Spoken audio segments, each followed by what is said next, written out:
بسم الله الرحمن الرحيم.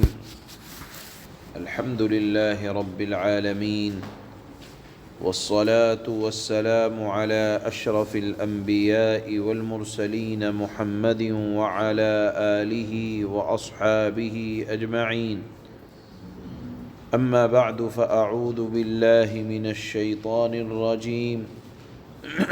بسم الله الرحمن الرحيم. أولم يتفكروا ما بصاحبهم من جنة إن هو إلا نذير مبين. أولم ينظروا في ملكوت السماوات والأرض وما خلق الله من شيء وأن عسى أن يكون قد اقترب أجلهم فبأي حديث بعده يؤمنون. من يضلل الله فلا هادي له ويذرهم في طغيانهم يعمهون. صدق اللہ العظیم. ان آیات کے بارے میں یا ان کے شان نزول کے بارے میں، یہ آیت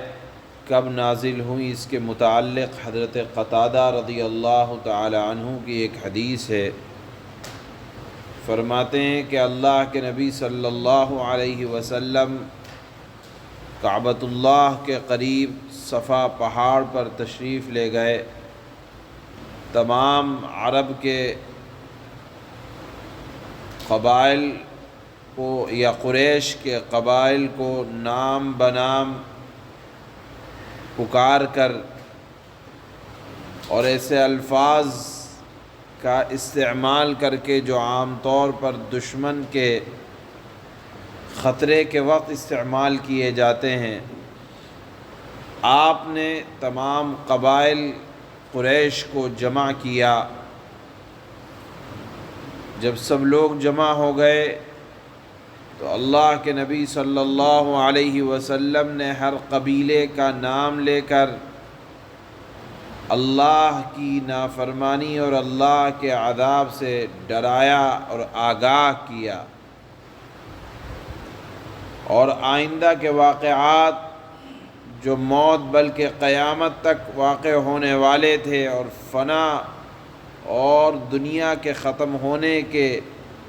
بارے میں اللہ کے نبی صلی اللہ علیہ وسلم نے ان کے سامنے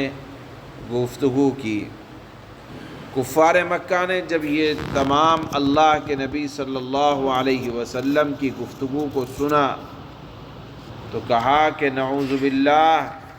ان کو جنون ہو گیا ہے، مجنون ہو گئے ہیں.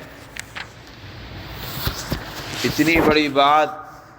اللہ تعالیٰ کیسے برداشت کر سکتے تھے کہ میرے حبیب کو جو میرے محبوب ہیں اور میں نے لوگوں کے درمیان ان کو بھیجا ہے، فوراً اللہ کے نبی صلی اللہ علیہ وسلم کے وعظ کی آپ نے 3 طرح سے تصدیق فرمائی کہ اے نبی، آپ نے جو بات کہی ہے یہ آپ کو اگرچہ مجنون کہتے ہیں، لیکن اللہ رب العزت والجلال آپ کی بات کی تصدیق کرنا چاہتا ہے. پہلی بات یہ فرمائی اولم یتفکروا، اول یہ کہ یہ ذرا غور نہیں کرتے، اور ان کو غور کرنا چاہیے اور سمجھنا چاہیے کہ رسول اللہ صلی اللہ علیہ وسلم جو بات فرما رہے ہیں، جس دین کی دعوت دے رہے ہیں، وہ معاذ اللہ کے نبی صلی اللہ علیہ وسلم کوئی دیوانے اور مجنون تو نہیں ہیں. مجنون اور دیوانے اس طرح کی بات تو کرتے نہیں. اور پھر ساری عمر اللہ کے نبی صلی اللہ علیہ وسلم 40 سال تمہارے درمیان میں رہے. آپ علیہ الصلاۃ والسلام کے ہر چھوٹے بڑے عمل سے سب لوگ واقف تھے، آپ کی دیانت کو جانتے تھے، آپ کی عقل کو جانتے تھے، آپ کی امانت داری مکہ والوں کے درمیان مشہور تھی، آپ انتہائی سچا بولا کرتے تھے، آپ کے قول اور فعل میں تضاد نہیں تھا، جو آپ فرماتے تھے وہ آپ کر کے دکھلاتے تھے۔ گویا کہ انتہائی صاف ستھری زندگی اور ایسی زندگی جو نمونہ تھی وہ مکہ والوں کے سامنے تھی۔ تو اللہ نے فرمایا اتنی شاندار زندگی، اتنا صاف ستھرا کردار، اتنا پاکیزہ رویہ یہ کسی مجنوں کا تو ہو نہیں سکتا۔ گویا کہ اللہ نے فرمایا کہ جو لوگ مجنوں کہہ رہے ہیں، دیوانہ کہہ رہے ہیں، کیا ان کے سامنے اللہ کے نبی صلی اللہ علیہ وسلم کی زندگی نہیں ہے کہ وہ اس میں غور و فکر کریں۔ دوسری بات اللہ نے فرمایا کہ اگر یہ زمین اور آسمان کے نظام میں اللہ کے نبی صلی اللہ علیہ وسلم اپنی بات تو کہہ نہیں رہے، وہ تو اللہ کا پیغام پہنچا رہے ہیں، جو اللہ کائنات کے ہر ذرے کا خالق ہے، بنانے والا ہے، اور جس کی کاریگری کو آدمی محسوس کر سکتا ہے، صحرا کے ہر ذرے میں، پہاڑوں کے ہر ریزے میں، درخت کے ہر پتے میں، حیوانات جتنے جاندار اللہ نے بنائے ان کی پیدائش میں،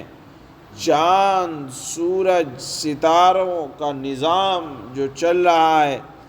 آگ، پانی، ہوا، مٹی کی پیدائش اور ان کی صفات میں کہ آگ کے اندر اللہ نے کیسی گرمی رکھی، پانی کے اندر کیا فوائد رکھے،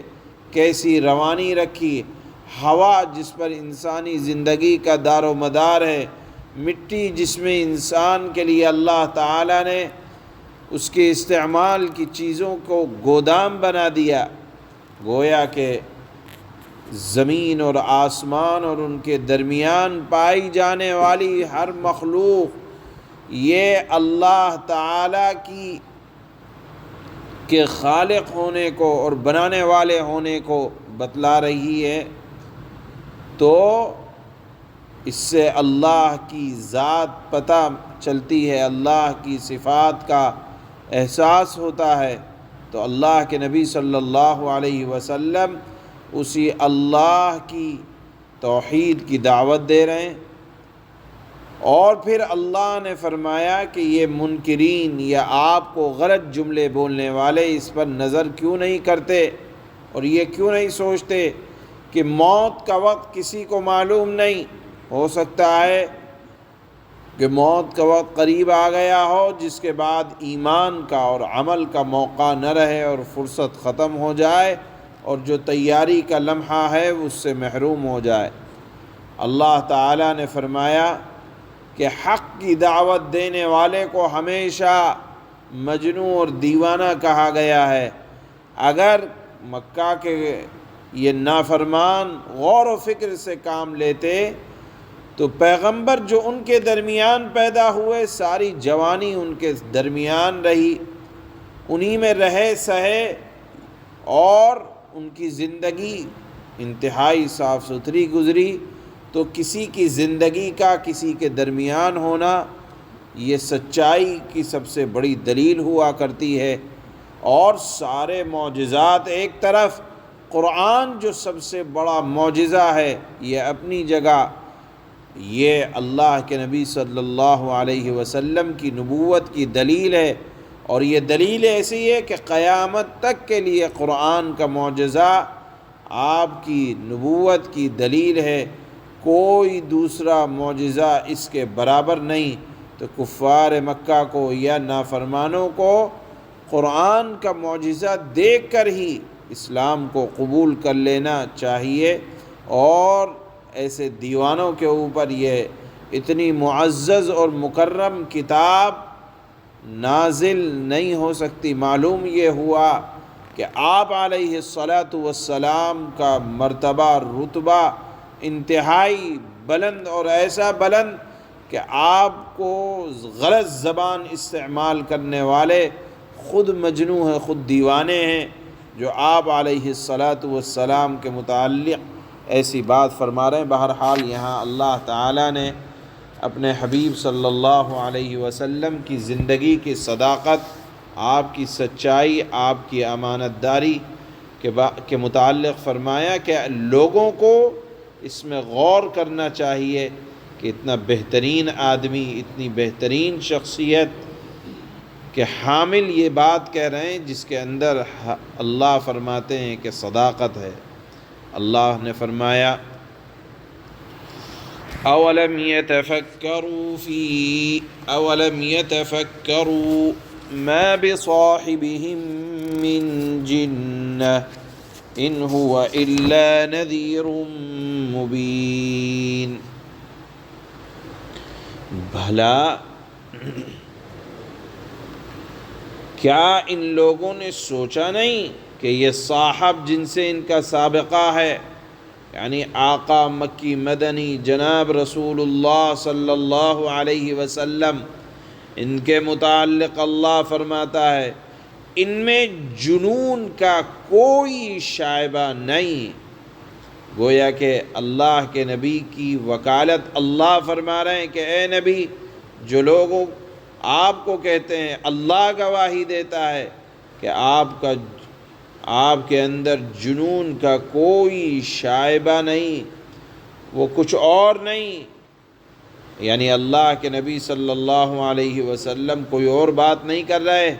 بلکہ صاف صاف طریقے سے لوگوں کو متنبہ کرنے والے ہیں، آگاہ کرنے والے ہیں۔ اولم ينظروا في ملكوت السماوات والارض وما خلق الله من شيء وان عسى ان يكون قد اقترب اجلهم فبأي حديث بعده يؤمنون۔ کیا ان لوگوں نے، نافرمانوں نے اور اللہ کے نبی کی رسالت کا انکار کرنے والے لوگوں نے آسمان اور زمین کی سلطنت یعنی بادشاہت پر اور اللہ نے جو جو چیزیں پیدا کی ہیں، جیسے ابھی بتایا کہ آسمان سے لے کر زمین اور ان کے درمیان جو کچھ ہے، جو جو چیزیں پیدا کی ہیں ان پر غور نہیں کیا، اور یہ نہیں سوچا کہ شاید نافرمانوں کا مقررہ وقت قریب ہی آ پہنچا ہے۔ اب اس کے بعد آخر وہ کون سی بات ہے جس پر یہ ایمان لائیں گے؟ من يضلل الله فلا هادي له ويذرهم في طغيانهم يعمهون۔ جس کو اللہ گمراہ کر دے اس کو کوئی ہدایت نہیں دے سکتا، اور ایسے لوگوں کو اللہ بے یار و مددگار چھوڑ دیتا ہے کہ وہ اپنی سرکشی میں بھٹکتے پھریں۔